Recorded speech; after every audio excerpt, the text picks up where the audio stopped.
Hello, मैं हूं doctor Faidi और आप देख रहे हैं channel droid classes. Channel droid classes के कोर्स कोड 01 में एक बार फिर आपका स्वागत है। कोर्स कोड 01 है, चैप्टर 01 है, some basic concept of chemistry है, वीडियो सीरीज थ्योरी 46 है। देखिए, इसके पहले 45 वीडियो सीरीज हो चुका है। क्या है कि अगर आप बेसिक कॉन्सेप्ट ऑफ केमिस्ट्री को डिटेल से जानना चाहते हैं तो आपको इस पार्टिकुलर टॉपिक के लिए वीडियो सीरीज थ्योरी 01, 02, 03 करते हुए प्लेलिस्ट में मौजूद सारे वीडियो देखने चाहिए, तभी जाकर के बेसिक कॉन्सेप्ट ऑफ केमिस्ट्री पर कमांड हो पाएगा। इसके अलावा वीडियो सीरीज थ्योरी के अलावा वीडियो सीरीज प्रॉब्लम भी है, उसे भी देखना चाहिए। क्लियर है? विशेष जानकारी के लिए, डिटेल जानकारी के लिए आप डिस्क्रिप्शन बॉक्स देख लें। वीडियो सीरीज थ्योरी 45 यानी कि वीडियो सीरीज थ्योरी 46 के पहले वाले वीडियो में हम लोगों ने general rule for determination of oxidation state देखा था। General rule for determination of oxidation state हम लोगों ने देखा है। आज उसी रूल का इस्तेमाल करते हुए बहुत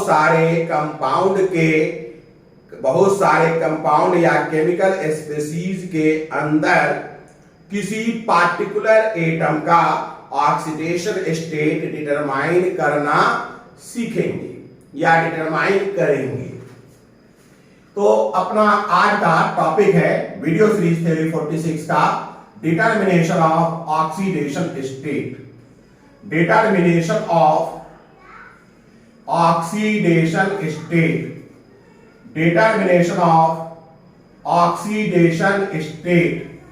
ऑक्सीडेशन स्टेट के डिटर्मिनेशन की बात हम लोग करेंगे। Determination of oxidation state. चलिए शुरू करते हैं एक कंपाउंड से, H2SO3 से। इसमें सल्फर की बात करते हैं। देखिए, इस कंपाउंड में हाइड्रोजन है, सल्फर है, ऑक्सीजन है। हम हाइड्रोजन का ऑक्सीडेशन स्टेट जानते हैं क्योंकि general rule for determination of oxidation state में हाइड्रोजन का ऑक्सीडेशन स्टेट नॉन मेटल के साथ +1 बताया गया है। ऑक्सीजन का इन जनरल -2 बताया गया है। क्लियर है? हाँ, ऑक्सीजन में एक्सेप्शन भी है, लेकिन मोस्ट ऑफ द टाइम -2 है। तो we know hydrogen oxidation state, we know oxygen oxidation state. So now we can calculate oxidation state of sulphur atom. देखिए कैसे करेंगे। हम करेंगे क्या, मान लेंगे let X is equal to oxidation state of sulphur atom. X is equal to oxidation state of sulphur atom मान लिया। अब देखिए, general rule for determination of oxidation state में अपने को बताया गया था, general rule for oxidation state में अपने को बताया गया था कि न्यूट्रल मॉलिक्यूल के अंदर मौजूद सारे एटम के ऑक्सीडेशन स्टेट का सम 0 होता है। चलिए इसी बात का फायदा उठाते हैं। हाइड्रोजन का +1, चूंकि 2 है तो +1 × 2 प्लस सल्फर का हमने x मान लिया है, ऑक्सीजन का -2 होता है × 3, -2 × 3, क्योंकि 3 ऑक्सीडेशन 3 एटम है। ठीक है? और इन सब का सम 0 होगा। तो अब आप इसे सॉल्व कर लीजिए। 2 + x + -2 × 3 6 क्या हो जाएगा, -6 बराबर 0। दैट मीन्स 2 + x -6 बराबर 0। इसलिए हम लिखेंगे x बराबर 6 - 2 मतलब 4। तो इस पूरे कैलकुलेशन से अपने को क्या मिला, कैलकुलेशन से x का मान +4 मिला है। मतलब oxidation state of sulphur atom is S. This implies we can write oxidation state of sulfur atom in H2SO3 is equal to +4। तो इस तरीके से हम ऑक्सीडेशन स्टेट सल्फर का निकाल लेंगे। इस तरीके से हम ऑक्सीडेशन स्टेट सल्फर का निकाल लेंगे। चलिए आगे बात करते हैं, आगे बात किया जाए नेक्स्ट। अब हम H2SO4 ले लेते हैं। अब इसके बाद H2SO4 ले लिया जाए, इसके बाद बात किया जाए कि हम H2SO4 ले लेते हैं। हमें बहुत सारे मॉलिक्यूल के केस को देखना है। H2SO4 यहां देखिए सल्फर है ना, H2SO4 सल्फर का निकालना है। एक बार फिर हम सल्फर का ऑक्सीडेशन स्टेट X मान लेंगे। अब बार बार लिखेंगे नहीं, ये अंडरस्टूड है कि हम X मान रहे हैं। क्लियर है? तो +1 × 2 + X +-2 × 4 बराबर 0, क्योंकि ये न्यूट्रल मॉलिक्यूल है तो ये मिल गया 2 + X, ठीक है, -8 बराबर 0। That's why we can write, इसका मतलब है X बराबर 8 - 2 मीन्स 6। X = 6। क्या मतलब है? Oxidation state of sulphur atom, oxidation state of sulphur atom in H2SO4 is equal to +6। देखिए एक बात आपको बता दें, हो सकता है ऑक्सीजन का ऑक्सीडेशन स्टेट -1 हो, मुझे क्या मालूम कि क्या है, यहां पर हमने -2 ले लिया है।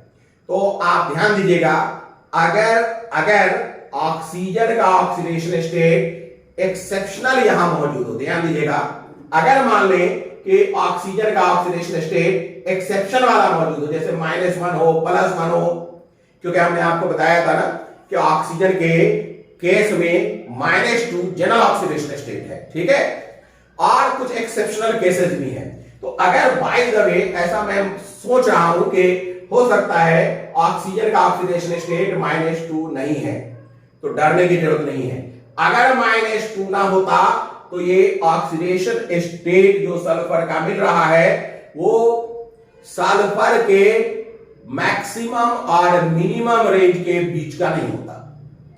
क्या है? सल्फर ग्रुप 16 का एलिमेंट है, ध्यान दीजिएगा, ग्रुप 16 का एलिमेंट है, और इनका ऑक्सीडेशन स्टेट रेंज कितना है? n -8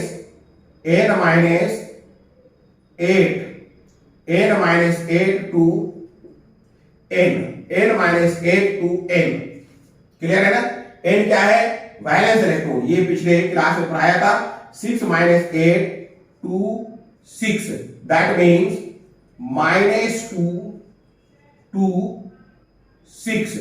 अगर सल्फर एटम का ऑक्सीडेशन स्टेट इस तरीके से कैलकुलेट करने पर -2 और -2 या +6, -2 या +6 या इनके बीच आ रहा है, तो आप आराम से समझिए कि हमारा ऑक्सीडेशन स्टेट का कैलकुलेशन सही है, हमारा ऑक्सीडेशन स्टेट का कैलकुलेशन सही है। आप देखिए H2SO4 में ऑक्सीडेशन स्टेट +6 आया है मैक्सिमम लिमिट, और इसके पहले H2SO3 में +4 आया है, जो कि -2 और +6 के बीच का एक अंक है।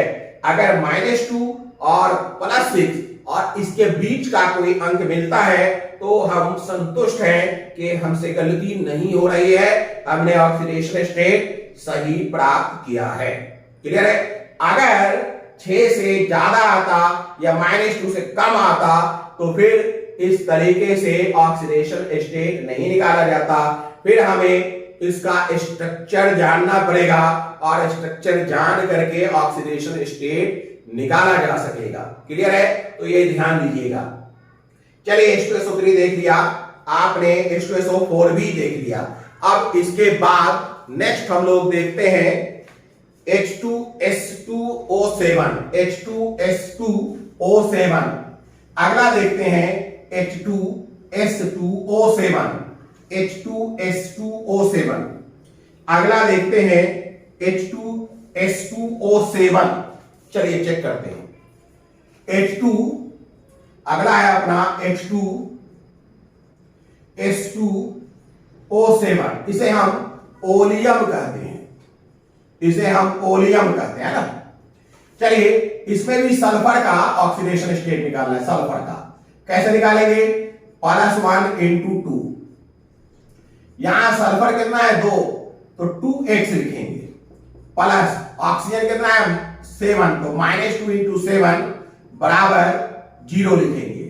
तो अपने को मिलेगा 2 + 2x -14 बराबर 0। दैट मीन्स 2x बराबर 14 - 2 मीन्स 12। क्लियर है? सो x +6। तो अगर इस तरीके से आपको x का वैल्यू मिल रहा है जो कि विद इन द रेंज या मैक्सिमम और मिनिमम ऑक्सीडेशन स्टेट है, तो फिर कोई आपत्ति नहीं है, बहुत सोचने की जरूरत नहीं है। क्लियर है? तो चलिए इस तरीके से आपने H2SO7 यानी ओलियम के अंदर सल्फर एटम का ऑक्सीडेशन स्टेट निकाल लिया। अब हम निकालते हैं SO2।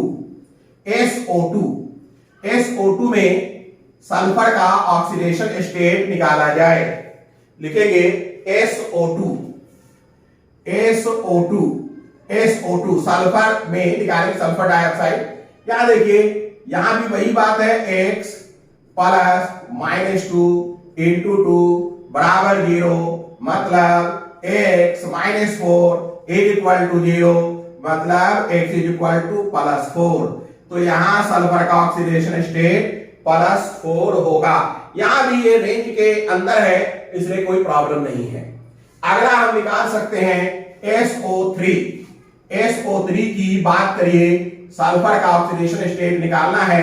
क्लियर है? x + -2 × 3 बराबर 0, तो x -6 बराबर 0। क्लियर है? सो बहुत अच्छे से आप इसे निकाल सकते हैं। x +6, ये भी रेंज के अंदर है, इसलिए हमें बहुत कुछ सोचना नहीं है। क्लियर है? तो ध्यान दीजिएगा, अगर रेंज के अंदर आता है तो हम रूल डिटर्मिनेशन के जो रूल है उसको फॉलो करेंगे।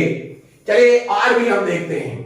अब हम एक कंपाउंड लेते हैं KMNO4। मैं जितना करवा रहा हूं ये आमतौर पर आपको इस सिलेबस में मिलता रहेगा। KMNO4, अगर KMNO4 की बात करूं तो KMNO4 में Mn का मुझे चाहिए। देखिए K कहां है? ग्रुप 1 का एलिमेंट है, lithium, sodium, potassium, rubidium, caesium, francium, और इसका +1 फिक्स है। ऑक्सीजन का हमें मालूम है -2, तो Mn का निकालना कोई दिक्कत नहीं है। कैसे निकलेगा? +1 + x, Mn का x मान लिया, -2 × 4 बराबर 0, क्योंकि न्यूट्रल मॉलिक्यूल है, तो क्या हो जाएगा 1 + x -8 बराबर 0। दैट मीन्स x = 8 - 1 बराबर 7। तो यहां पर x = +7 ऑक्सीडेशन स्टेट KMNO4 का है। देखिए हम इसे ऐसे भी निकाल सकते हैं। बार बार जब हम आगे काम करेंगे, ध्यान दीजिए, जब आगे हम वर्कआउट करेंगे तो इतना नहीं करेंगे, +x इतना वगैरह नहीं करेंगे, थोड़ा हम अपने कैलकुलेशन को फास्ट करेंगे। कैसे करेंगे? हम यहाँ ऑक्सीजन देखेंगे 4 है, -2 होता है, तो हम -8 यहां लिख देंगे। यहां K का +1 अपने को मालूम है। अब सोचेंगे कि कितना वैल्यू इसको दें कि सब जोड़ें तो क्या हो जाए, 0 हो जाए। तो मुझे दिख रहा है कि अगर मैं +7 कर दूं तो +7 + 1 -8, तो मुझे मैंगनीज का +7 मिल जाएगा। यानी कि मैं इतना भी नहीं करूंगा, अभी कर दे रहा हूं, अभी तो करेंगे, इतना भी नहीं करूंगा, बस फटाफट इस तरीके से ऑक्सीडेशन स्टेट निकालेंगे। यानी हमें इस तरीके से हैबिट डालना है, क्योंकि आगे चल करके ऑक्सीडेशन स्टेट निकालने के लिए यही तरीका आमतौर पे इस्तेमाल होगा। क्लियर है?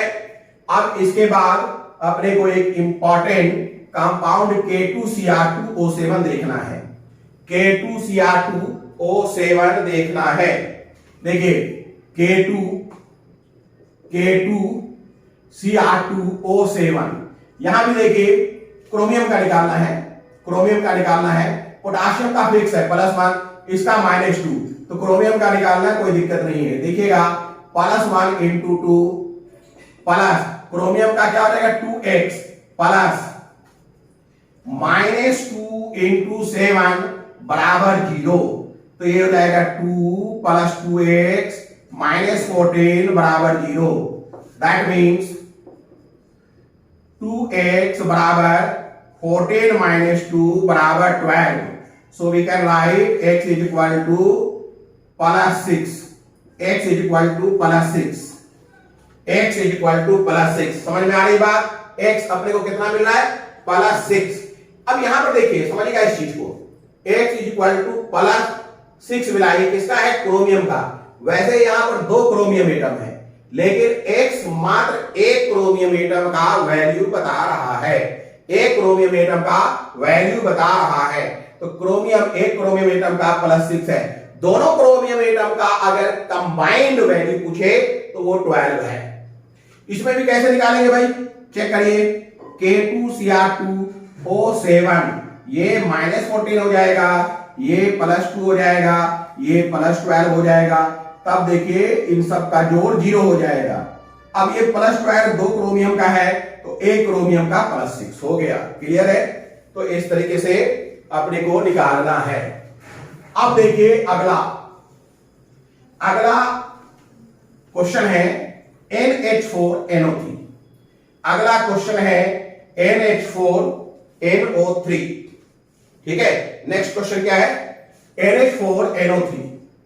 चेक करिए, NH4NO3। अब देखिएगा, समझिए इस बात को, यहां समझने की बात है। यहां पर N का निकालना है। हाइड्रोजन ऑक्सीजन का तो अपने को मालूम है, N का निकालना है ना। तो चलिए निकालना शुरू करते हैं। रूल के मुताबिक x हमने नाइट्रोजन का मान लिया, यानी 2x प्लस हाइड्रोजन का +1 × 4 प्लस -2 × 3 बराबर 0। तो जरा जोड़िए तो क्या हो जाएगा? 2x + 4 -6 बराबर 0। आगे चले, 2x बराबर क्या हो जाएगा? ये 6 इधर चला आएगा, 4 इधर चला आएगा। 6 - 4 बराबर कितना मिल गया? 2। 6 - 4 बराबर 2। दैट मीन्स x = +1 मिल रहा है। x = +1 मिला। जा चेक करते हैं। 2x + 4 -6, तो ठीक है। 2x बराबर 6 -4 बराबर 2। हाँ, x बराबर +1 मिल गया। तो ये जो अपने को मिला है, ध्यान दीजिएगा, एक नाइट्रोजन एटम का है ना? नहीं, ये एवरेज ऑक्सीडेशन नंबर है। एवरेज ऑक्सीडेशन नंबर या ऑक्सीडेशन स्टेट है। यहां पर रुककर थोड़ा हम बातचीत करना चाहेंगे। जब कभी ध्यान दीजिएगा, कंपाउंड के अंदर या केमिकल स्पीशीज के अंदर एक ही एटम सेम एटम एक से ज्यादा बार आता हो। जैसे नाइट्रोजन सेम एटम है, एक से ज्यादा बार आता है, 2 बार 3 बार। एक एटम यानी सेम एटम एक से ज्यादा बार आता हो, तो उनके जो ऑक्सीडेशन स्टेट जनरल मेथड से निकालेंगे वो एवरेज ऑक्सीडेशन नंबर होगा। एवरेज ऑक्सीडेशन नंबर का मतलब हो गया, इनका ऑक्सीडेशन नंबर इनके ऑक्सीडेशन नंबर को जोड़ देंगे और टोटल नंबर यानी 2 नाइट्रोजन तो 2 से डिवाइड कर देंगे, वो आएगा ऑक्सीडेशन नंबर, एवरेज आएगा। ऐसा पॉसिबल है कि एवरेज ऑक्सीडेशन नंबर का मान, ठीक है, एवरेज ऑक्सीडेशन नंबर का वैल्यू और इनका इंडिविजुअल वैल्यू एक ही हो सकता है, सेम हो सकता है या सेम नहीं भी हो सकता है। चलिए यहां पर चेक करते हैं। तो मैंने कहा NH4NO3 में ये जो X का वैल्यू है, ये एवरेज ऑक्सीडेशन नंबर है। इस बात को और बढ़िया से समझने के लिए हम थोड़ा इस पर एनालाइज करें। ध्यान दीजिएगा, NH4NO3 वास्तव में 2 किस्म के आयन का बना हुआ है। NH4 प्लस और NO3 माइनस आयन का बना हुआ है। क्लियर है? NH4 प्लस और NO3 माइनस आयन का बना हुआ है। अगर हम इस केस में नाइट्रोजन चेक करें और इस केस में चेक करें तो हमें दोनों नाइट्रोजन एटम का अलग अलग ऑक्सीडेशन स्टेट मिल जाएगा।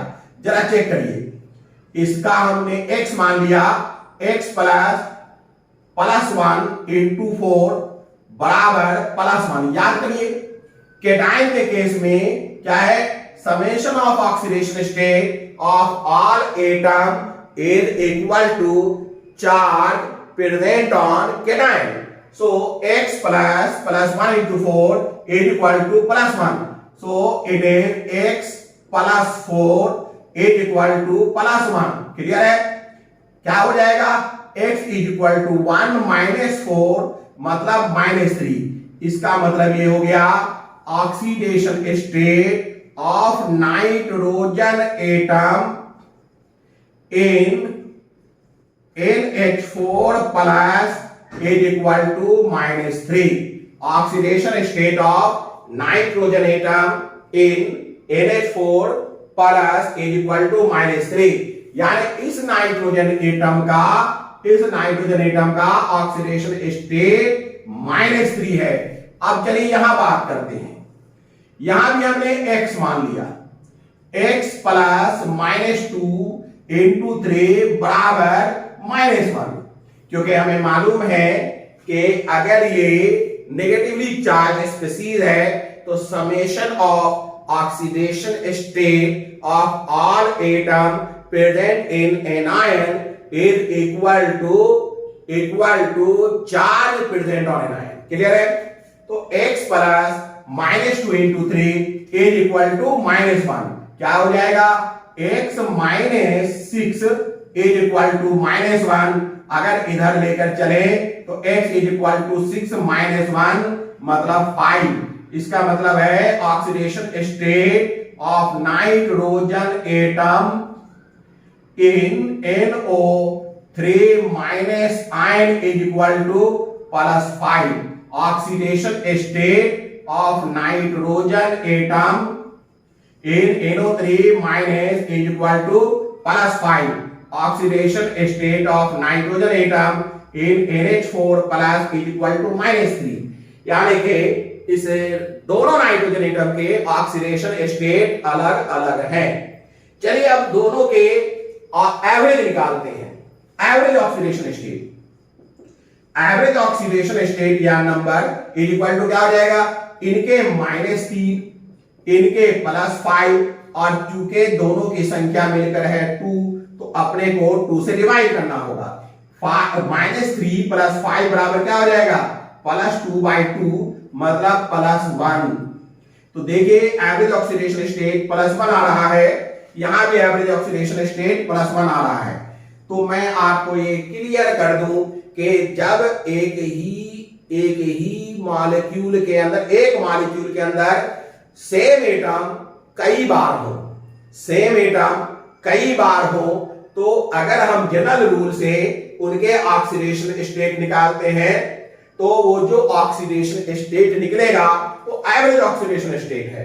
हाँ, ये पॉसिबल है कि एवरेज ऑक्सीडेशन स्टेट कई बार इंडिविजुअल ऑक्सीडेशन स्टेट के बराबर होता है। क्लियर है? लेकिन कई केसेस ऐसे भी मिलेंगे जिनका एवरेज ऑक्सीडेशन स्टेट और इंडिविजुअल ऑक्सीडेशन स्टेट अलग अलग होगा, जैसे NH4 NO3 के केस में हम लोग साफ देख रहे हैं। आगे देखेंगे अगला एग्जांपल NH4NO2। नेक्स्ट अपना एग्जांपल है NH4NO2। अगला एग्जांपल है NH4NO2। चलिए अब अगला एग्जांपल देखा जाए NH4NO2। क्या है भाई NH4NO2? NH4NO2 का भी हम ऑक्सीडेशन स्टेट निकालेंगे। यहां भी देखिए N2 है, NH4NO2 यहां भी N2 है।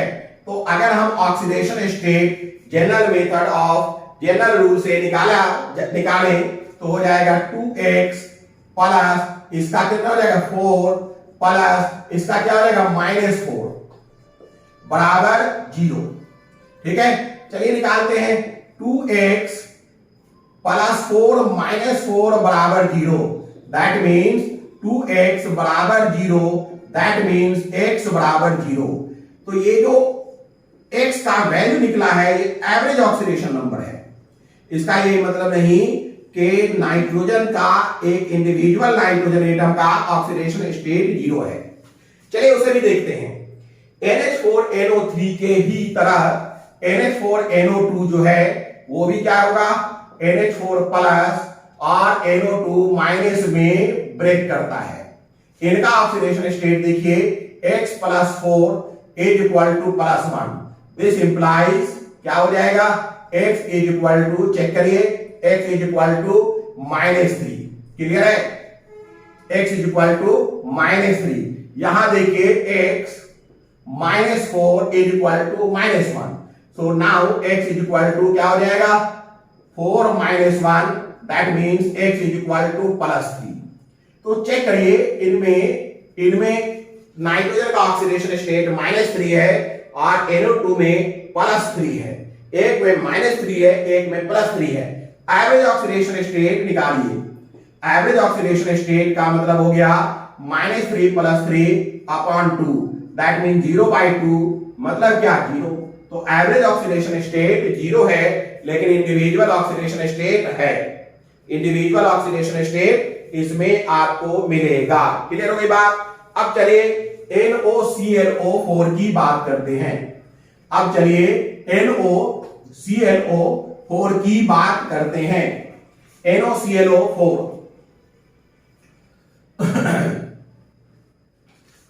NOClO4 देखिए, जब किसी के पास NOClO4 आएगा और आपसे कहा जाए ऑक्सीडेशन स्टेट निकालें, देखिए सीधी सी बात है, O का तो चलिए मान लेते हैं कि -2 है, लेकिन नाइट्रोजन और क्लोरीन का तो वेरिएबल है। चाहे नाइट्रोजन का निकालने को कह दे या क्लोरीन का निकालने को कह दे, दिक्कत आ जाएगी। अगर नाइट्रोजन का कहे तो क्लोरीन का क्या मान रखें, -1 रखें या -1 से लेकर 7 के बीच में कौन सा वैल्यू सिलेक्ट करें, वी डोंट नो। अगर क्लोरीन का कहे तो इसका भी वेरिएबल है, तो इसका कौन सा वैल्यू रखें ये नहीं पता चलता। क्लियर है। तो ऐसे कंडीशन में नाइट्रोजन या क्लोरीन का अगर आप ऑक्सीडेशन स्टेट निकालना चाहते हैं तो जरूरी है, अगर इस केस में नाइट्रोजन और क्लोरीन का ऑक्सीडेशन स्टेट निकालना चाहते हैं तो ये जरूरी है कि इनके इंटरनल स्ट्रक्चर को जाने। इंटरनल स्ट्रक्चर को जाने यानी इसका स्ट्रक्चर जाने। अब स्ट्रक्चर कितना जाने, जितने से हमारा काम हो जाए। हमें मालूम है कि अगर NOClO4 को ब्रेक करें, NOClO4 को ब्रेक करें तो ये 2 आयन में ब्रेक होता है। एक होता है NO प्लस और एक होता है ClO4 माइनस। ऐसी जानकारी हो तब तो आगे बात बढ़ाई जा सकती है। अगर ऐसी जानकारी हो तब तो आगे बात बढ़ाई जा सकती है, वरना NOClO4 में नाइट्रोजन या क्लोरीन के ऑक्सीडेशन स्टेट को निकालना मुश्किल हो जाएगा। क्लियर है, कहीं कोई दिक्कत। तो ये NO प्लस और ClO4 माइनस है। अब निकालिए, अब क्या वर्कआउट करेंगे, x -2 is equal to +1, that means x is equal to 2 + 1। ये इधर जाएगा ना, तो 2 + 1 यानी x इज इक्वल टू अपने को +3 मिला है। तो नाइट्रोजन का ऑक्सीडेशन स्टेट क्या मिल गया, +3। क्लियर है। अब Cl का भी यहां निकाल लीजिए भाई। Cl का x मान लीजिए, x प्लस -2 × 4 बराबर -1। तो x -8 बराबर -1। तो हम लिखेंगे, क्या लिखेंगे, x इज इक्वल टू 8 - 1 बराबर +7। तो यहां x बराबर +7 मिल गया है, यहां x बराबर +3 मिल गया है। ये नाइट्रोजन का ऑक्सीडेशन स्टेट है और ये क्लोरीन का ऑक्सीडेशन स्टेट है। इसलिए ऑक्सीडेशन स्टेट के लिए जनरल रूल के अतिरिक्त हमें कुछ पार्टिकुलर कंपाउंड के लिए उसका स्ट्रक्चर भी जानना है। तो ये सब चीज चलता रहेगा। ये फिजिक्स या मैथमेटिक्स तो है नहीं कि कोई एक पार्टिकुलर फार्मूला होगा जिससे आप ऑक्सीडेशन स्टेट निकाल लें। केमिस्ट्री के अंदर एक जनरल रूल नहीं होता, एक रूल नहीं होता जिससे सारे वर्क किए जा सकते हैं। डिफरेंट रूल्स डिफरेंट मौका और माहौल देखकर अप्लाई करना पड़ता है। क्लियर है? NaClO4 के बाद हम लोग ले लेते हैं CrO2Cl2। अगला कंपाउंड सिलेक्ट करिए CrO2Cl2। अब यहां भी देखिए फिर वही मामला है, क्रोमियम और क्लोरीन, इन दोनों के ऑक्सीडेशन स्टेट को बताना मुश्किल है, तो इनका इंटरनल स्ट्रक्चर जानना जरूरी है। अगर हमें क्रोमियम और क्लोरीन का निकालना है तो ये आपको जानना पड़ेगा कि ये कंपाउंड CrO2 में और 2Cl- में ब्रेक करता है। आप चेक करिए, क्रोमियम का निकाल लीजिए, X-4, ये दो है ना, दो ऑक्सीजन है, एक ऑक्सीजन का -2 तो दो ऑक्सीजन का -4, x equal to +2, x equal to क्या हो जाएगा, +2 होगा कि नहीं? तो इसलिए this implies X is equal to 4 + 2 यानी +6 हो जाएगा। क्रोमियम का ऑक्सीडेशन स्टेट इसमें कितना मिल जाएगा, +6। क्लियर हो गई बात? अब आइए इसकी बात करें। मैंने आपको बता रखा है कि ऐसा आयन जो एक ही एटम का बना हो तो उसका ऑक्सीडेशन स्टेट उस पर मौजूद चार्ज होता है। Cl पर मौजूद चार्ज 1 है, -1 है, तो oxidation state of chlorine atom -1 हो जाएगा। Oxidation state of chlorine atom -1 हो जाएगा। क्लियर हो गई बात? चलिए अब इसके बाद हम लोग बात करते हैं CH3(2SO। CH3(2SO की बात करें, CH3(2SO की बात की जाए। देखिएगा CH3(2SO क्या है? CH3(2SO SO है ना। यहां देखिए, यहां भी आपको ऑक्सीजन का तो बहुत आसानी से निकलेगा, सल्फर और कार्बन में दिक्कत है, H भी निकल जाएगा, H भी निकल जाएगा, सल्फर और कार्बन में दिक्कत है। देखिए ऑक्सीजन का -2, हाइड्रोजन का +1, कार्बन P ब्लॉक में है, सल्फर P ब्लॉक में है और इनका वेरिएबल ऑक्सीडेशन स्टेट होता है। तो ऐसे कंडीशन में आप डायरेक्ट नहीं निकाल सकते जब तक कि आपको ये पता ना हो कि ये किस तरीके से ब्रेक करेगा। ये कैसे ब्रेक करता है? ये ब्रेक करता है 2CH3 SO SO2- में। ठीक है, कैसे ब्रेक करता है? SO2- में 2CH3+। अब निकालिए आसानी से, इसमें 2 तो खैर दो संख्या बता रहा है, हमें इसी को लेना है। X + 3 हाइड्रोजन है ना, H इक्वल टू +1, तो X बराबर हो गया 1 - 3 यानी कि X बराबर -2। तो कार्बन का ऑक्सीडेशन स्टेट -2 है। अब यहां सल्फर की बात कर लें, X -2 बराबर -2, तो क्या हो जाएगा भाई? X बराबर, ये इधर चला जाएगा ना, X -2 बराबर -2, तो ये हो जाएगा 2 - 2 मतलब 0। तो X का वैल्यू यहां पर 0 है। क्लियर है ना? तो इस तरीके से आप ऑक्सीडेशन स्टेट निकालेंगे। ऑक्सीडेशन स्टेट निकालने के लिए इस तरीके से ही वर्कआउट किया जाएगा। अब अगला कंपाउंड देखिए, bleaching powder CaOCl(Cl), bleaching powder CaOCl(Cl), bleaching powder है। अगला है CaOCl(Cl), यह है ब्लीचिंग पाउडर। इसमें भी वही मसला है, इसमें भी नहीं, इसमें तो फिर भी आसान है, लेकिन 2 क्लोरीन है। अब इन दोनों क्लोरीन का कैसे है ये देखना जरूरी है। तो आपको बता दें, इसे इस तरीके से भी लिखते हैं, CaOCl2 भी लिखते हैं ब्लीचिंग पाउडर को, ये भी लिखने का तरीका है CaOCl2। देखिए होता क्या है, समझिएगा इस चीज को। कैल्शियम के पास 2 इलेक्ट्रॉन है, एक इलेक्ट्रॉन OCl को ये देता है, एक इलेक्ट्रॉन, तो ये हो जाता है O-, और एक इलेक्ट्रॉन Cl को देता है, तो ये Cl-। अब अपने को ऑक्सीडेशन स्टेट निकालना है दोनों क्लोरीन का, इसका भी इसका भी। पहले हम OCl- का केस देख लें। इसमें क्या हो जाएगा? ऑक्सीजन का -2 + X बराबर -1, तो x बराबर हो जाएगा, ध्यान दीजिएगा, -1। x बराबर क्या हो जाएगा, -1, और इधर से 2 गया तो +2। तो x बराबर अपने को मिल रहा है +1। x बराबर अपने को मिल रहा है +1, यानी कि इस क्लोरीन का ऑक्सीडेशन स्टेट कितना है, +1। ठीक है। अब आइए Cl- की बात करते हैं। Cl- एक आयन है, एक एटम का आयन है और उस पर नेगेटिव चार्ज -1 है, तो oxidation state of chlorine atom -1 हो जाएगा। Oxidation state of chlorine atom -1 हो जाएगा। तो इस तरीके से आपको वर्कआउट करना पड़ेगा।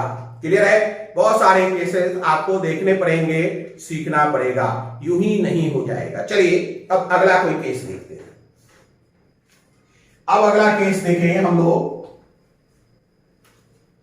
H2S2, H2S sulphur, H2S2O8, H2S2O8। अब अगला देखते हैं H2S2O8, H2S2O8, यहां सल्फर का देखते हैं। तो पहले तो हम लोग जनरल रूल का ही इस्तेमाल कर लें, +1 × 2 +2x +-2 × 8 बराबर 0। तो क्या हो जाएगा, 2 + 2x -16 बराबर 0। दिस इंप्लाइज 2x बराबर 16 इधर गया, -2 मतलब 14। तो x बराबर अपने को मिल गया +7। अब आपके कान खड़े हो जाने चाहिए, क्योंकि सल्फर एटम के लिए जो ऑक्सीडेशन स्टेट का रेंज है वो है -2 to +6, और ये इस रेंज से बाहर है, +7। तो अब ये जनरल रूल से काम नहीं चलेगा। अब आपको इसके स्ट्रक्चर को जानना ही पड़ेगा। अब आपको इसके स्ट्रक्चर को जानना ही पड़ेगा, तभी जाकर के आप इनके स्ट्रक्चर को जानने के बाद ही तभी आप वर्कआउट कर सकेंगे। चलिए अब इसका ऑक्सीडेशन स्टेट स्ट्रक्चर के अकॉर्डिंग निकालते हैं। स्ट्रक्चर के अकॉर्डिंग निकालते हैं। आपको मालूम होना चाहिए कि H2S2O8 का स्ट्रक्चर कैसा है। अगर स्ट्रक्चर नहीं मालूम है तो फिर आप इसमें ऑक्सीडेशन स्टेट नहीं निकाल सकते। देखिए HOS arrow O OS arrow O8, ये है अपना H2S2O8। ये है H2S2O8। देख लीजिए, एक हाइड्रोजन, दो हाइड्रोजन, एक सल्फर, दो सल्फर, H2S2। ऑक्सीजन गिनिए, 1 2 3 4 5 6 7 8। तो ये H2S2O8 का क्या है, H2S2O8 का ये स्ट्रक्चर है। चलिए अब स्ट्रक्चर के आधार पर ऑक्सीडेशन स्टेट निकालते हैं। ये दोनों इलेक्ट्रॉन किसके पक्ष में गिना जाएगा, हाइड्रोजन के, ऑक्सीजन के, तो ऑक्सीजन के पक्ष में गिना जाएगा, तो -1। इसकी इलेक्ट्रोनेगेटिविटी, किसकी इलेक्ट्रोनेगेटिविटी ज्यादा है, सबसे ज्यादा O की, फिर सल्फर की और फिर हाइड्रोजन की।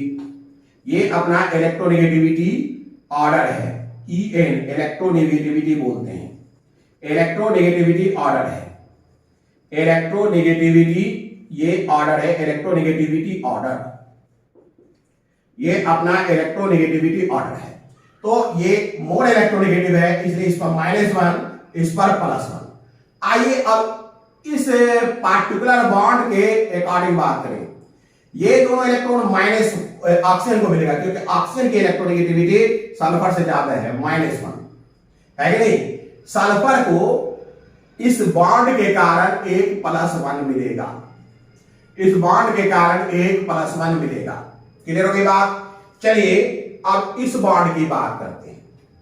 अब इस बॉन्ड की बात की जाए, इस बॉन्ड की क्या है भाई, इस बॉन्ड की चेक करिए।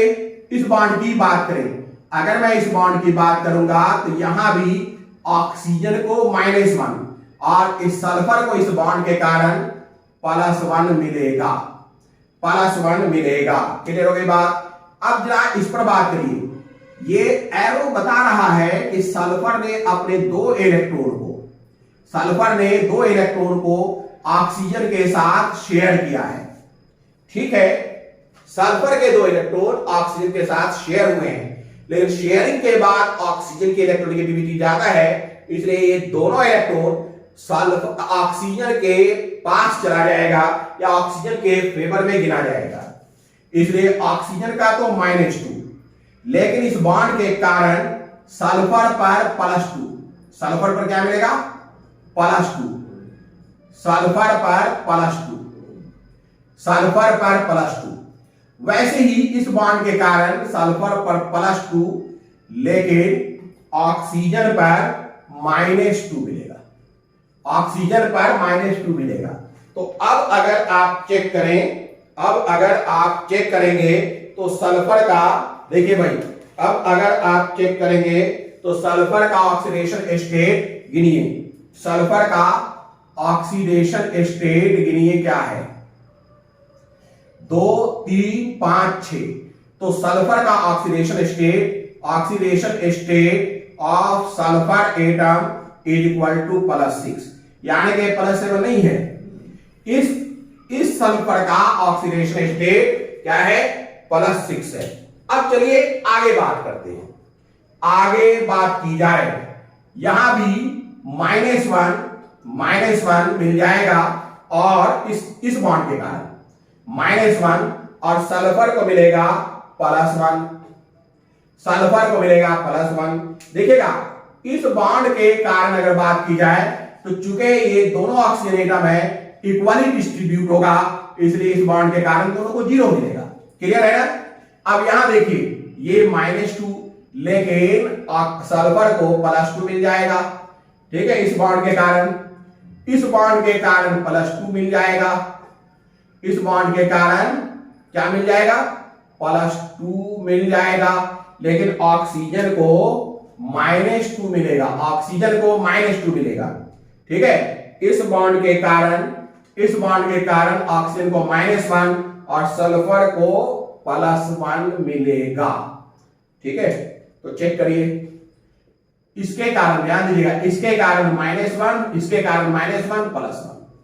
अब अगर आप चेक करें तो आप देखिएगा, अगर आप चेक करेंगे तो आपको मिल जाएगा यहां भी सल्फर का 2 2 4 5 6 sulphur oxidation state of sulphur atom, oxidation state of sulphur atom is equal to +6। तो +6 से तो ज्यादा हो ही नहीं सकता है। ध्यान दीजिएगा, अगर आपको ऑक्सीडेशन स्टेट में ज्यादा आना हो तो मैक्सिमम ऑक्सीडेशन स्टेट आप ले लें, तो वही मिल जाएगा, oxidation state of sulphur atom अपने को +6 मिल जाएगा, oxidation state of sulphur atom +6 मिल जाएगा। इसमें इस ऑक्सीजन का देखिए -2 है, इसका भी -2 है, इसका भी -2 है, -2 -2 हाइड्रोजन का +1, गड़बड़ी ये दोनों ने कर रखा है। गड़बड़ी किसने कर रखा है? गड़बड़ी किसने किया है? गड़बड़ी ने इस दोनों ऑक्सीजन एटम के कारण गड़बड़ी है, क्योंकि इन दोनों का -1 है। ये परऑक्साइड बॉन्ड है, ये परऑक्साइड बॉन्ड है, और परऑक्साइड बॉन्ड जो है -1 रखता है, पढ़ाया जा चुका है। तो परऑक्साइड बॉन्ड चूंकि H2SO8 लिखते वक्त परऑक्साइड बॉन्ड हमें नहीं दिख रहा था, इसलिए हमने सारे ऑक्सीजन का ऑक्सीडेशन स्टेट -2 कर लिया, इसीलिए हमारे को जो कैलकुलेशन के बाद आंसर मिला वो गलत मिला। क्लियर है? तो हम आसानी के साथ इस तरीके के क्वेश्चंस को कर सकते हैं। क्लियर है? अगला देखिए, नेक्स्ट अगला है H2SO5। अगला है H2SO5। नेक्स्ट है H2SO5। H2SO5 को कैरोज एसिड भी बोलते हैं, H2SO5 को कैरोज एसिड भी बोलते हैं। H2SO5 अगला अपना है H2SO5। H2SO5 इसे कैरोज एसिड भी बोलते हैं, कैरोज एसिड भी बोलते हैं। यहां भी सल्फर का निकालना है। अगर जनरल रूल से बात की जाए तो +1 into 2 plus x plus -2 into 5 बराबर 0। That means 2 plus x minus 10 बराबर 0। So we can write x is equal to 10 इधर गया ना, 10 माइनस 2 बराबर 8। x इज इक्वल टू क्या आ गया, +8 आते ही सल्फर का अगर ऑक्सीडेशन स्टेट +8 आता है तो आपके कान खड़े हो जाने चाहिए, कान खड़े हो जाने चाहिए। ध्यान दीजिएगा, क्यों? क्योंकि सल्फर का रेंज है -2 से लेकर +6 तक, तो ये तो +8 है। यहां भी अगर आप चाहें तो बिना किसी और जद्दोजहद के आप इसे +6 करके निकल लीजिए, कोई दिक्कत नहीं। लेकिन असल में इसका ऑक्सीडेशन स्टेट निकलेगा इसके स्ट्रक्चर से। अगर मैं स्ट्रक्चर की बात करूं तो H2SO5 का स्ट्रक्चर आप देखें और फिर ऑक्सीडेशन स्टेट निकालें। H2SO5 का आप स्ट्रक्चर देखें और फिर ऑक्सीडेशन स्टेट निकालें। चलिए कैसे? H2SO5 की अगर मैं बात करता हूं, H2SO5 की अगर मैं बात करता हूं तो इनका स्ट्रक्चर है HOO, ठीक है, S arrow O OH। Check करिए तो, एक हाइड्रोजन दो हाइड्रोजन, सल्फर एक, ऑक्सीजन 1 2 3 4 5। यहां देखिए इस बॉन्ड के कारण ये +1 -1, इस बॉन्ड के कारण ये 0 क्योंकि इक्वली डिस्ट्रीब्यूट हो जाएगा। इस बॉन्ड के कारण -1 और यहां सल्फर को क्या मिल जाएगा, +1। सल्फर को क्या मिल जाएगा, +1। क्लियर हो गई बात? देखिएगा इस बॉन्ड के कारण, ठीक है, -1 और सल्फर को मिल गया +1, सल्फर को मिल गया +1। इस बॉन्ड के कारण अगर बात की जाए, इस बॉन्ड के कारण बात की जाए तो +1 -1 है ना। अब इन दोनों की बात करिए, ठीक H2OH इसके पहले वाले केस में हमने देख रखा है, ये -2 और ये -2 और सल्फर को मिल जाएगा +2, सल्फर को मिल जाएगा +2। वैसे ही यहां सल्फर को मिल जाएगा +2 और ऑक्सीजन को मिल जाएगा -2। तो अगर आप चेक करें तो सल्फर का ऑक्सीडेशन स्टेट कितना है, +2 +1 यानी 3 2 5 6। तो oxidation state of sulphur atom is equal to +6, 2 2 4 2 6, यही है। यहां पर ये परऑक्साइड है, ये दोनों ऑक्सीजन एटम परऑक्साइड्स हैं और इनका ऑक्सीडेशन स्टेट कितना है, परऑक्साइड के केस में ऑक्सीडेशन स्टेट -1 होता है, इसलिए ये दोनों के ऑक्सीडेशन स्टेट -1 आए हैं, बाकी इनके -2 आए हैं। हाइड्रोजन का +1, हाइड्रोजन का +1 आया है। क्लियर है? चलिए एक बात और आप नोट कर लें, नोट करके लिख लें कि ऑक्सीडेशन स्टेट, नोट करके लिखिए, ये हो गया, नोट करके लिखे आप मैक्सिमम ऑक्सीडेशन स्टेट लिखेगा, नोट करके। ये भी एक इंपॉर्टेंट है, इसे भी आप जान लीजिए, एग्जामिनेशन में काम देता है। Maximum possible oxidation state, note करके लिखेगा, maximum possible oxidation state, possible oxidation state is +8 है। मैक्सिमम पॉसिबल ऑक्सीडेशन स्टेट अपना कितना है, +8, and it is shown only by 3 element, and it is shown only by 3 element, it is shown only by 3 element, it is shown only by 3 element, 3 element। अब वो 3 element कौन कौन है, कौन कौन वो 3 एलिमेंट है, एक है ऑस्मियम, एक है ऑस्मियम, दूसरा कौन है, एक है ऑस्मियम, दूसरा है रूथेनियम Ru, और तीसरा है xenon. Osmium, ruthenium and xenon, ये 3 हैं जो 8 ऑक्सीडेशन स्टेट शो करता है। यही 3 है जो +8 ऑक्सीडेशन स्टेट शो करता है। तो ये एग्जामिनेशन में अगर इनका ये भी क्वेश्चन पूछ लेता है कई बार, क्लियर है। अब जैसे एग्जामिनेशन में पूछ सकता है OS, एग्जांपल भी दे दे, फॉर एग्जांपल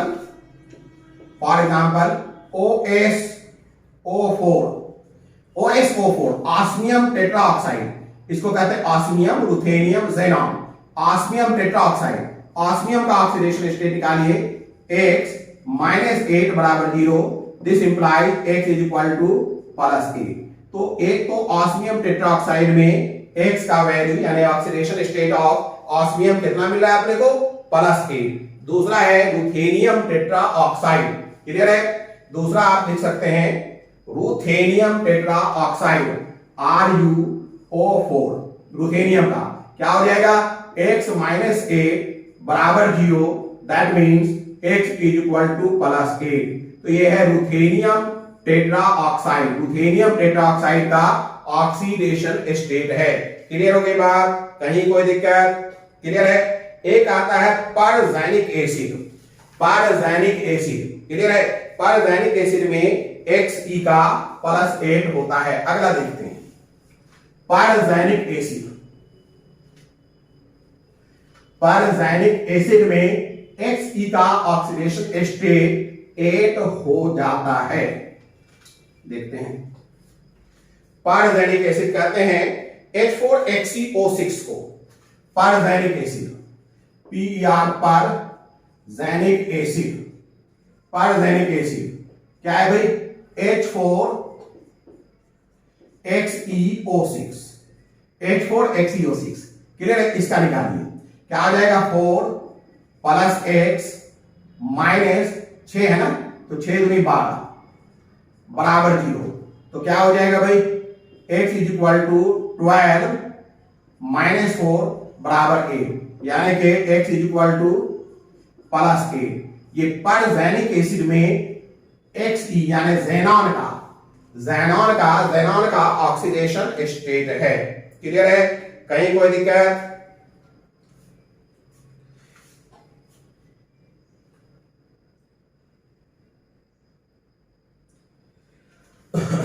चलिए, अच्छा, परजैनिक एसिड को हम लोग कैसे लिख सकते हैं, ध्यान दीजिए।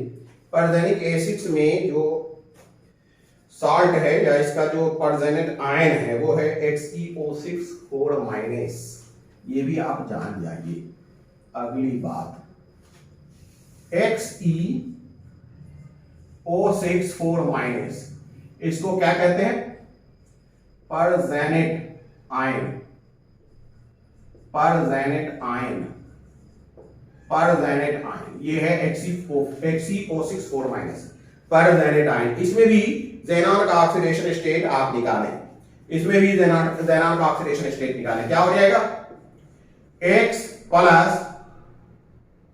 6 है ना, तो -12, x -12 12 is equal to -4, that means x is equal to 12 - 4, that means x is equal to +8, इसमें भी होगा। क्लियर है, ये परजेनेट आयन है, it is perxenate ion.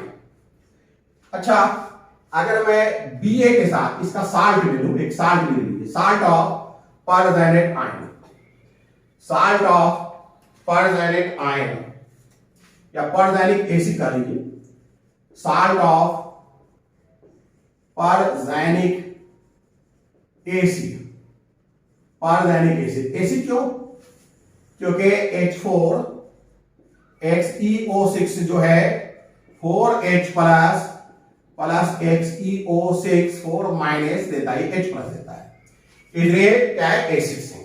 Clear हो गई बात। अब देखिए, ये जो परजेनेट एसिड्स हैं, ध्यान दीजिएगा,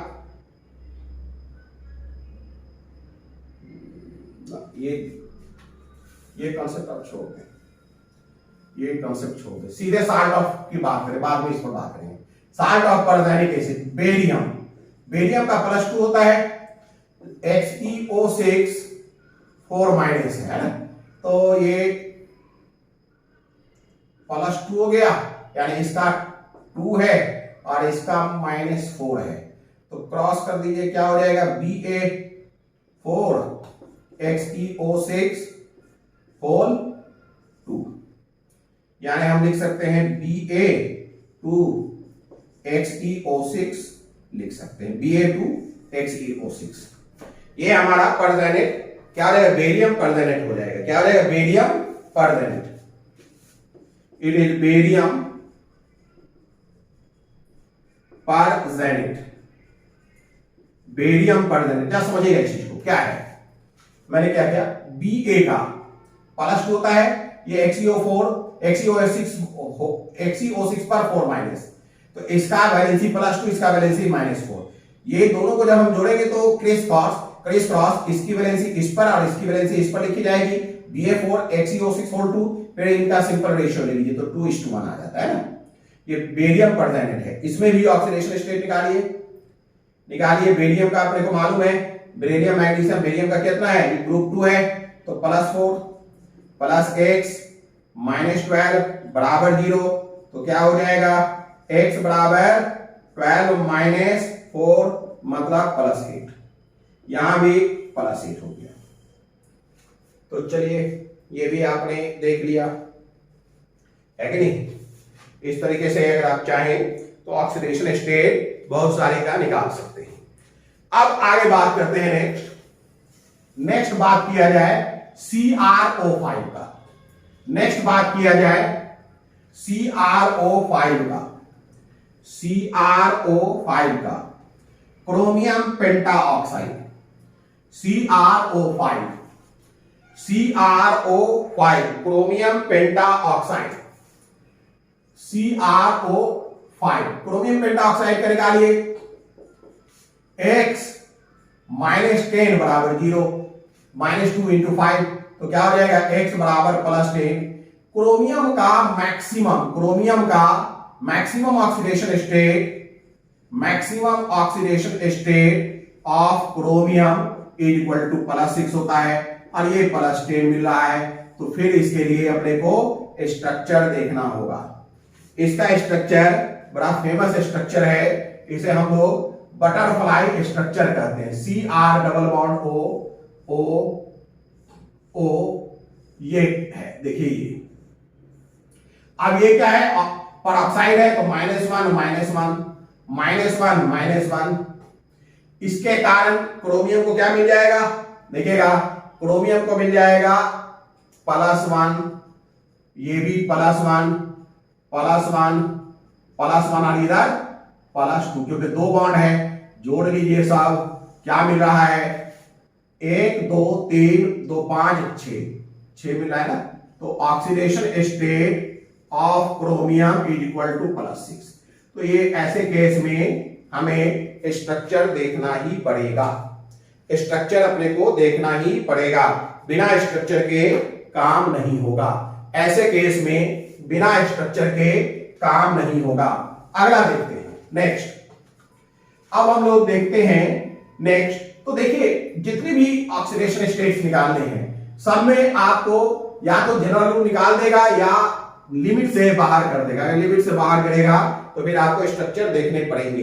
क्लियर है। अब नेक्स्ट देखते हैं K2C2O6, K2C2O6 में कार्बन का निकालें, +1 × 2, क्योंकि पोटासियम ग्रुप 1 है, +2x है कि नहीं, और ये है -2 × 6, -2 × 6 बराबर 0, तो ये हो गया 2 + 2x है ना, -12 बराबर 0, दैट मीन्स 2x बराबर 12 -2 मतलब क्या हो गया 10, दैट मीन्स x बराबर मिल गया +5।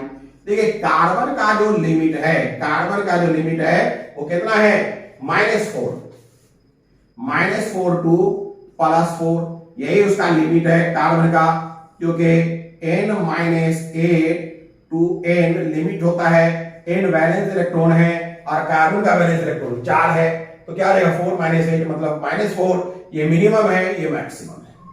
तो +5 जब आ गया तो निश्चित रूप से अब इसे जनरल रूल के तरीके से निकाला नहीं जा सकता। इसके लिए हमें स्ट्रक्चर K2C2 का K2C2O 6 का देखना पड़ेगा, K2C2O6 का देखना पड़ेगा। चलिए देखते हैं K2C2O6 का कैसा है स्ट्रक्चर। चलिए देखते हैं K2C2O6 का। तो ये सब आपको जानना पड़ेगा, ये सब जानना पड़ेगा, क्लियर है। देखिए इसमें होता क्या है, C डबल बॉन्ड O, ऐसा स्ट्रक्चर है, O माइनस K प्लस, ये होता है। हम इसे KO कर देते हैं, इसे KO बॉन्ड बना देते हैं, कोई दिक्कत नहीं है, ये आयनिक बॉन्ड है, लिख ही सकते हैं। OO C double bond O K। चलिए चेक करते हैं, चेक करिए। K2 2 K है, कार्बन C2, ऑक्सीजन 6 है कि नहीं, 1 2 3 4 5 6। अब चलिए निकालते हैं +1, ये -1 इस केस के कारण, इस बॉन्ड के कारण। इसमें इलेक्ट्रोनेगेटिविटी ऑर्डर ले लीजिए, इलेक्ट्रोनेगेटिविटी ऑर्डर कर लीजिए, इलेक्ट्रोनेगेटिविटी ऑर्डर इसका भी लिख लीजिए। सबसे ज्यादा किसका है, ऑक्सीजन का, फिर किसका है, कार्बन का, और सबसे कम है पोटाशियम का। तो ये +1 -1, इसमें इस बॉन्ड के कारण -1, यानी इसका टोटल -2 हो गया। इस बॉन्ड के कारण ये -1 है तो ये +1, इसके कारण भी +1 और यहां -1, इसके कारण और इसके कारण +1 है कि नहीं, यहां -2 हो गया दोनों को मिलाकर। आप ऐसे लिख लें -1 इसके कारण इक्वल डिस्ट्रीब्यूशन है तो 0 0, इसके कारण -1 +1, इसके कारण +1 -1, इसके कारण +1 -1, यहां भी देखिए -2 मिल गया, इसके कारण +1, इसके कारण +1, यहां -1 अब चेक करिए कार्बन को कितना है ऑक्सीडेशन स्टेट, +4। कार्बन का ऑक्सीडेशन स्टेट देखिए +4, ये परऑक्साइड है, ये परऑक्साइड है, ये क्या है, परऑक्साइड है, परऑक्साइड में -1 है, बाकी सारे ऑक्सीजन के -2 है, ये भी -2, ये भी -2, ये भी -2, ये भी -2, के +1। और आप देखिए कार्बन का मैक्सिमम ऑक्सीडेशन स्टेट +4। तो इस तरीके से आपको जानना पड़ेगा कि कहां क्या हो रहा है। बात समझ में आ रही कि नहीं। चलिए अब K2C2O7 के K2C2O6 के बाद देखते हैं HV2O7 3-, HV2O7 3-, HV2 मतलब V क्या है, वनाडियम, HV2O7 3-, क्लियर है, HV2O7 3-, क्लियर है।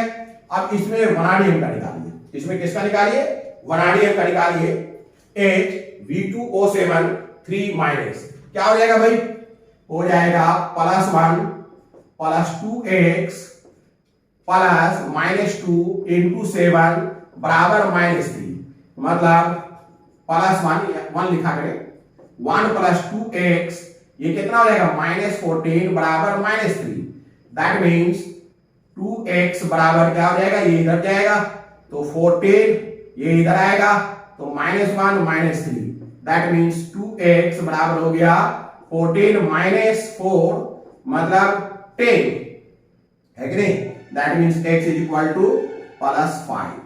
ये वनाडियम का ऑक्सीडेशन स्टेट निकल रहा है, क्लियर है। तो इस तरीके से आपको वर्कआउट करना पड़ेगा। एक और क्वेश्चन देखा जाए, see the next question. Next question है BA। नेक्स्ट क्वेश्चन अपना है BA H2PO2, BA H2PO2, BA H2PO2, BA H2PO2 whole, BA H2PO2 whole, ये ठीक है। इसमें फास्फोरस का निकालना है, इसका तो मालूम ही है +2, तो ये पहले से तोड़िए, कैसे टूटेगा, Ba+2 ये, और ये कैसे टूटेगा, H2PO2 माइनस, क्योंकि 2 है ना, तो इस तरीके से ये माइनस हो जाएगा। क्या मिलेगा अपने को, H2PO2 माइनस। बात समझ में आ रहा है। अब निकालिए P का, तो 2 हो जाएगा, 2 हाइड्रोजन है ना, 2 प्लस x -4 बराबर -1, तो हो गया x बराबर -1 प्लस 4 -2, तो हो गया x बराबर 4 -3 मतलब +1। x बराबर अपने को +1 मिला है, यानी कि oxidation state of phosphorus atom +1 है। Oxidation state of phosphorus atom +1 है। क्या ये समझ में आ रही है बात? चलिए अब बात करते हैं Fe3O4 का। नेक्स्ट बात किया जाए Fe3O4 का। नेक्स्ट Fe3O4 का, ये वास्तव में एक मिक्स्ड ऑक्साइड है। Fe3O4 एक मिक्स्ड ऑक्साइड है। चलिए इस पर भी बात की जाए, Fe3O4, ठीक है। अगर इस पर बात की जाए, ध्यान दीजिएगा, तो इसका ऑक्सीडेशन स्टेट 3x -8 बराबर 0, दैट मीन्स x बराबर 8/3। ये क्या है भैया, 8/3 फ्रैक्शनल है, फ्रैक्शनल वैल्यू है। अगर फ्रैक्शनल वैल्यू आ रहा है तो ये आप एकदम से जानिए कि ये वास्तव में एवरेज ऑक्सीडेशन नंबर है, एवरेज ऑक्सीडेशन नंबर है। आपको ये मालूम होना चाहिए कि Fe3O4 एक मिक्स्ड ऑक्साइड है। ये क्या है, मिक्स्ड ऑक्साइड है, इट इज मिक्स्ड ऑक्साइड। ये एक मिक्स्ड ऑक्साइड है। ये वास्तव में FeO प्लस Fe2O3 से मिलकर बना है। देखिए FeO प्लस Fe2O3, FeO एक आयरन यहां है, 2 आयरन, तो Fe3 हो गया। ऑक्सीजन 3 और 1 4, ये FeO और Fe2O3 के मिलने से बना है। तो वास्तव में इनके 2 ऑक्सीडेशन स्टेट होंगे, एक FeO के केस में, यहां पर x -2 बराबर 0, दैट मीन्स x बराबर +2। FeO में आयरन का ऑक्सीडेशन स्टेट +2 होगा। यहां Fe2O3 चेक करिए, Fe2O3, यहां आयरन के ऑक्सीडेशन की बात करिए, 2x -6 बराबर 0, दैट मीन्स 2x बराबर 6, सो x बराबर +3। तो वास्तव में ऑक्सीडेशन नंबर जो है यहां आयरन का x है, ये +3 है। यहां जो आयरन है, इन दोनों आयरन का ऑक्सीडेशन स्टेट +3 है। अगर आप चाहें तो इनका एवरेज निकालिए, एवरेज ऑक्सीडेशन स्टेट या नंबर। एक आयरन का तो +2 है और दूसरे आयरन का कितना हो जाएगा, एक का 3, तो दोनों का 6, तो 2 + 6, और टोटल आयरन कितना है भैया आपने को, 2 और 1 3, तो क्या हो गया 8/3। यही एवरेज ऑक्सीडेशन स्टेट अपने को यहां मिल रहा है, 8/3। तो फ्रैक्शनल ऑक्सीडेशन स्टेट मिले तो आपको फिर सोचना पड़ेगा, फ्रैक्शनल ऑक्सीडेशन स्टेट मिले तो फिर आपको सोचना पड़ेगा। चलिए तो आज हमने काफी ऑक्सीडेशन स्टेट निकाल लिया है। देखिए वीडियो सीरीज थ्योरी 46 में हमने जितने ऑक्सीडेशन स्टेट निकाले, it is not the end, ये एंड नहीं है। इसके अलावा 47 में हम लोग अभी और ऑक्सीडेशन स्टेट निकालेंगे, साथ साथ इसी से रिलेटेड और भी बहुत सारे क्वेश्चंस बनाएंगे। क्लियर है? तब तक के लिए इजाजत दीजिए। क्लियर है? मैं आपको बता दूं क्या है कि वीडियो सीरीज थ्योरी 46 में हमने ऑक्सीडेशन स्टेट कैलकुलेट किए हैं, 47 में अभी और ऑक्सीडेशन स्टेट कैलकुलेट करना है। ठीक है, लेकिन तब तक के लिए आप हमें इजाजत दें। अगर आपको सब कुछ सही लग रहा हो, लगता है कि ये फायदे का चीज है, तो इसे शेयर करिए, लाइक करिए। ठीक है, गुड डे।